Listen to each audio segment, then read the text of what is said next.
Merhaba, mesdames, messieurs, bonsoir. Ici Dr Senay Aksoy, expert en infertilité en direct d'Istanbul, la ville aux mille et une merveilles.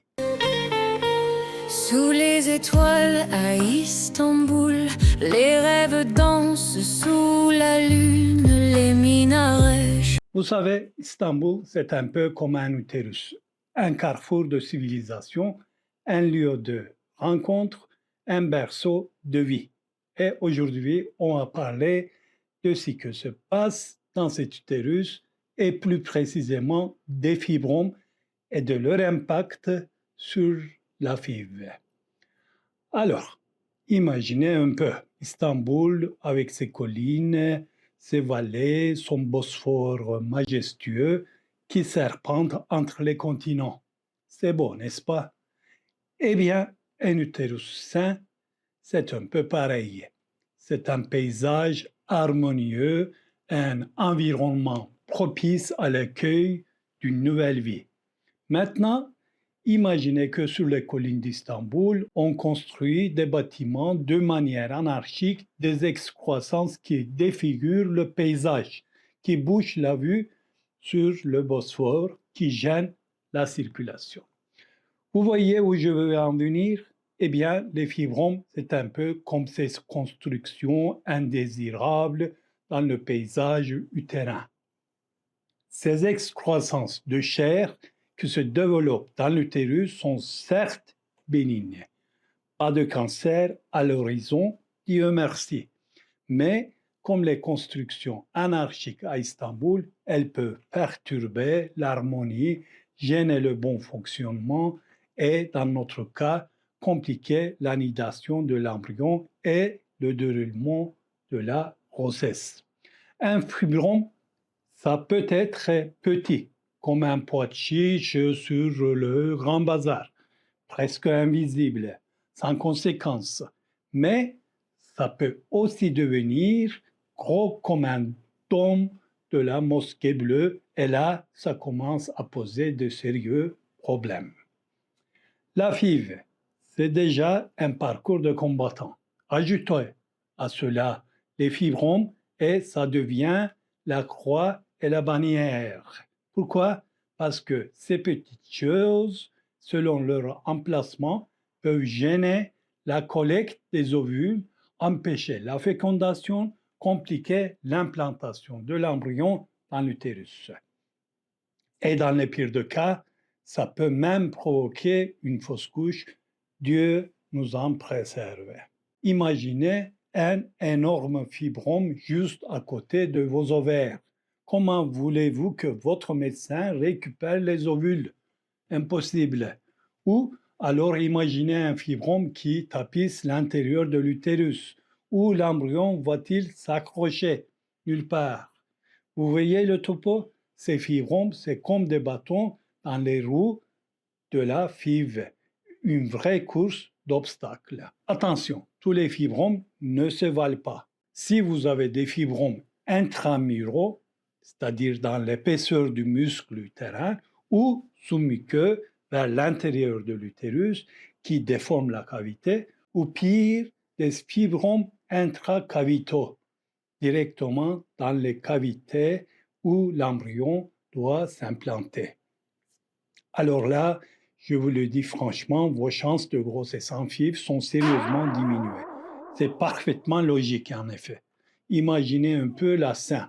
L'embryon, c'est comme un petit astronaute, un Yuri Gagarin en miniature qui s'apprête à vivre une aventure extraordinaire, atterrir sur une nouvelle planète, l'utérus, pour y commencer sa vie.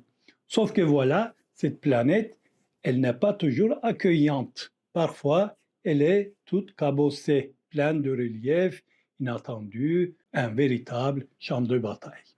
Imaginez des cratères comme ceux de la Cappadoce, des montagnes abruptes comme le mont Ararat qui se dresse à l'horizon. Ce sont vos fibromes, mesdames. Dans un tel paysage, l'atterrissage de notre petit astronaute devient une mission périlleuse, un défi digne d'Apollo 13. Sa capsule elle a beau être sophistiquée, elle a besoin d'une surface à peu près plane, d'un terrain stable pour se poser en douceur. Si la planète est trop accidentée, l'anidation ne se fait pas correctement. L'arrimage est impossible et c'est l'échec assuré. Notre petit astronaute repart, bredouille et le rêve d'une nouvelle vie s'envole. C'est triste, c'est frustrant, mais c'est une réalité qu'il faut regarder en face. Comme un centre spatial qui prépare minutieusement le terrain d'atterrissage pour ces missions, nous devons, nous, les médecins, préparer le terrain utérin pour accueillir l'embryon. Et c'est là que la myomectomie, c'est-à-dire l'opération pour enlever les fibromes, prend tout son sens. En retirant ce fibrome gênant, on augmente considérablement vos chances de réussite en FIV. On lisse le terrain, on prépare un environnement accueillant pour l'embryon et on lui donne toutes les chances de s'implanter et de se développer. La myomectomie, c'est un coup de pouce, un vrai coup de boost pour votre fertilité. C'est comme si on remettait les compteurs à zéro, comme si on offrait à votre utérus une seconde jeunesse, prête à accueillir une nouvelle vie. Alors, oui, je sais, une opération, ça fait toujours un peu peur. Mais croyez-moi, dans ce cas précis, quand les fibromes sont mal placés et compromettent vos chances de grossesse, la myomectomie, c'est souvent la meilleure solution, voire la seule. C'est un investissement pour votre futur, pour votre rêve de devenir parent. Alors, quand faut-il opérer? Eh bien, ça dépend. Ça dépend de la taille du fibrome, de son emplacement, du nombre de fibromes et de vos symptômes. Si le fibrome est gros, s'il gêne la collecte des ovules, s'il déforme la cavité utérine ou s'il vous fait saigner abondamment, là, on sort le bistouri, façon de parler, bien sûr. Mais attention, pas n'importe quel bistouri. On n'est plus au Moyen Âge. On ne va pas vous ouvrir le ventre en deux. On a des techniques modernes, moins invasives, plus douces pour votre corps. On privilège, quand c'est possible, la cœlioscopie. Qu'est-ce que c'est que ça? C'est comme une petite caméra qu'on introduit dans votre ventre par de toutes petites incisions, à peine la taille d'un grain de riz. On opère en regardant sur un écran avec des instruments miniaturisés. Les avantages, moins de douleur, cicatrices minuscules, récupération plus rapide et vous rentrez chez vous plus vite. Et puis, pour les fibromes qui se trouvent à l'intérieur de la cavité utérine, les fameux fibromes sous-muqueux, on a une autre technique encore plus géniale, l'hystéroscopie. Là, on passe par les voies naturelles, par le col de l'utérus, avec un instrument fin, comme un crayon, muni d'une caméra et d'instruments chirurgicaux. On peut ainsi enlever le fibrome sans aucune incision, sans cicatrice visible. C'est pas beau, la technologie?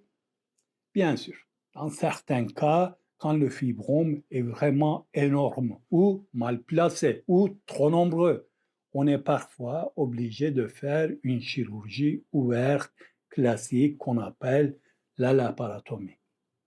Mais, je vous rassure, c'est de plus en plus rare. On essaie toujours de privilégier les techniques mini-invasives, la cœlioscopie et l'hystéroscopie, parce que c'est mieux pour vous, pour votre confort, pour votre fertilité future. Exactement. L'objectif de la chirurgie, c'est de faire place nette, de préparer le terrain pour la FIV, tel un jardinier qui prépare amoureusement son lopin de terre avant d'y s'aimer les précieuses grains. On enlève les obstacles, on retire les cailloux, on désherbe, on aère le sol. Bref, on restaure l'anatomie de l'utérus et on augmente considérablement vos chances de réussite.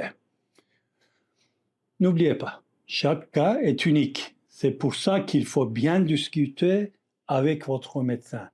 Le chef, c'est lui, le boss. Bien comprendre les options, les avantages et les inconvénients de chaque technique. Voilà, c'est tout. Maintenant, allez vous détendre. Vous l'avez bien mérité. Moi, Dr Senaya Aksoy, je vous dis à très bientôt et que la chance soit avec vous. Ciao, ciao.